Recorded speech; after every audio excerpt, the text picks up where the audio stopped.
Hey guys, Chris here with the Good Old Gamer. So today this is going to be just kind of a talking head video, so there's just going to be some gameplay going on in the background here.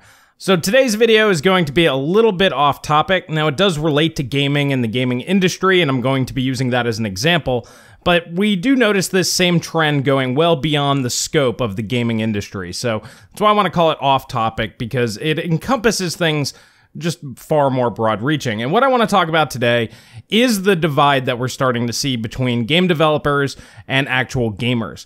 This has really started to come to a head with this whole Epic Game Store thing. Every time I jump on YouTube, there's 5, 6, 10, 20 new videos out there with people talking about this. And I haven't really addressed it. I did this video right here where I was talking about GOG. You could just avoid this whole situation and just play older retro games or DRM-free games. But that's not going to satisfy the vast majority of people out there. People want to play their newer games. This is their hobby. This is their escape. And that's really one of the key things that we need to talk about. Video games are a form of escapism. Just like TV or movies, it's a way for people to escape their everyday lives and join into a different world that they can enjoy and kind of do whatever that they want to blow off steam. That's what games are. It's an escapism. However, now we're starting to see real-world problems starting to propagate itself into the gaming industry, and it's just making gaming as a whole lot less fun. We started seeing it with all of the politically correct SJW stuff being forced into games, and the community pushed back against that. We're starting to see developers figuring out that practice doesn't work because people stop buying their products. But it's really shitty that us as gamers, we have to even think about that. Like I said, this is our escape from all of that nonsense. That's the reason why we really don't want to see it here. This type of stuff has infected TV and movies for a while now, and video games largely have been untouched up until the past couple of years. Now we're starting to see developers coming out and attacking gamers, and people that are defending the consumer. If you've watched any of my previous videos, you guys know that I always fall on the side of the consumer. It always comes down to us. We need to be courted. We're the ones that are being asked to spend money. So we are the ones in charge. We need to be catered to. It's not the press. Who cares about the press? They're just a marketing arm of these companies. But a lot of these developers, they'll cater to the press, and it's the press's problem to deal with us.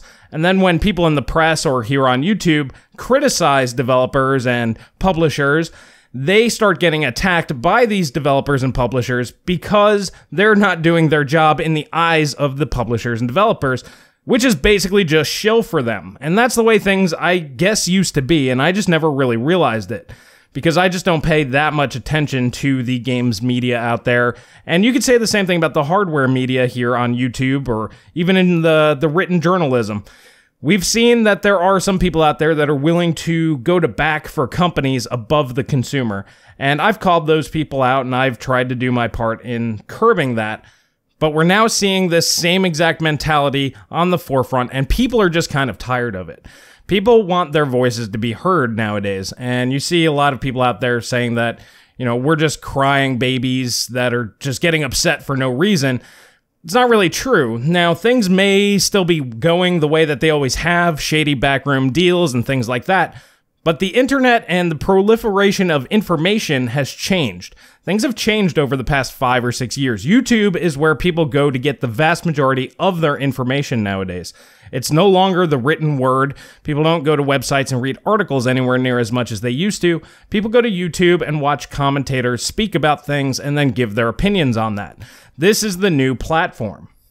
And unfortunately, these large companies out there, they were a little slow to realize that. And once Battlefront 2 got all of that backlash, they started to realize that, oh man, these guys actually have power. They can influence sales. Because at the end of the day, none of these companies give a shit unless their bottom line is being hurt. Once they start losing money, that's when things need to change.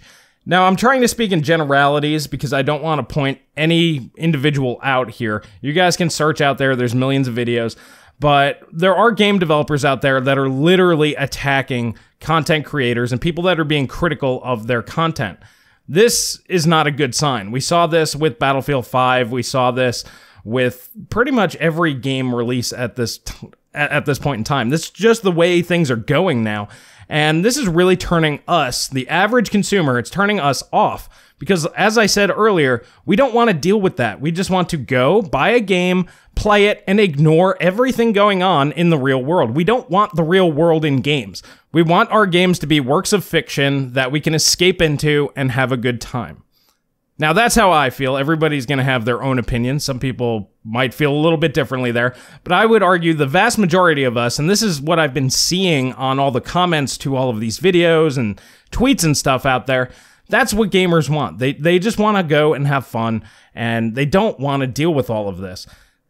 And in terms of the gaming industry, it's like all of these developers going with the Epic Game Store instead of using something like Steam or GOG or whatever, and making their games exclusive. You know, there's reasons there for them to do that, and this is money, cash up front. You know, if somebody said, hey, Chris, if you dump YouTube, I'll give you, I don't know, $100 for every video you post up on Vimeo or something. I don't really know what the YouTube competitor is out there, but any YouTube competitor. I'll give you $100 for every video, but you can't post on YouTube for 6 months or something.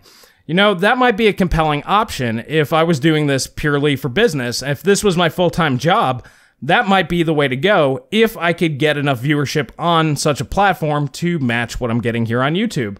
But even if I wasn't, even if I took a hit, it might be worth it to me to still do that if I'm going to generate more money.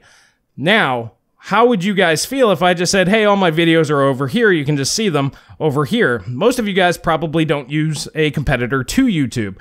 And essentially what I'd be saying is, you know, nice knowing all of you guys, but it's more important for me to be over here for me. Now, most of you probably would not follow me to another platform, and that's understandable. I know that, and I get that. And that's the reason why I wouldn't do such a thing. Now, if I just had like a child or something, and the revenue was really necessary for me to survive as a human being, I might have no choice, and that might make more sense for me, and that might save my butt, so that might be something that I would have to do. Not every situation is the same, and if I came out and actually explained that to you guys, if I'm like, hey, I gotta go over on Vimeo, they got a great deal for me, it's gonna make my life a lot easier, I can make better content for you guys, you know, hope to see you over there, but for me, this makes a lot of sense financially, just to keep myself going. Now, if I talk to you guys as regular people like that, I'm sure most of you would understand that and be like, all right, man, you got to do what you got to do. And those of you that would choose to follow me would. And this is the same thing that we're seeing with the Epic Game Stores. But a lot of these developers are acting this way. Let's say I was going over to Vimeo and I'm going to make that extra revenue.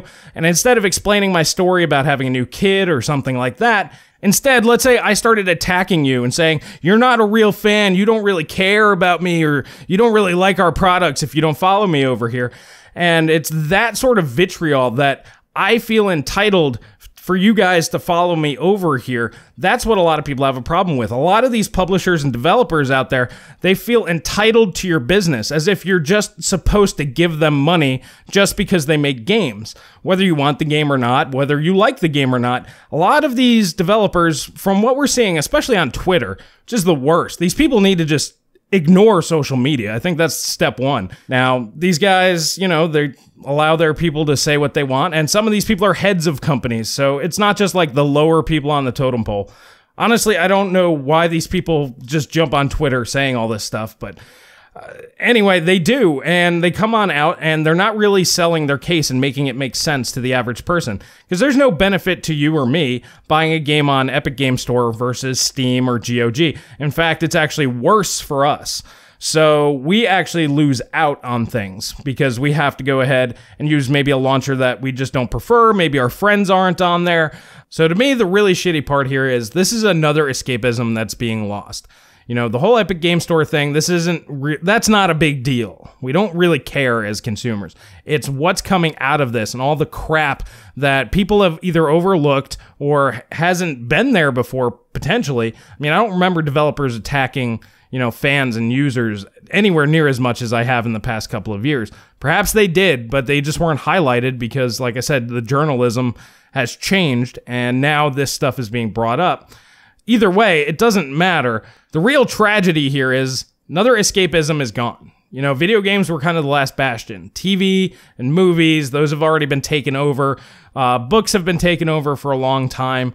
And it's just a real shame that we're now stuck here having to talk about this instead of video games. because developers and publishers and producers of any sort of good out there right now feel just entitled to say and do whatever they want. They feel entitled to your money. And that's really ultimately what it's come down to. They don't feel that they have to earn your business anymore. They just feel entitled to it.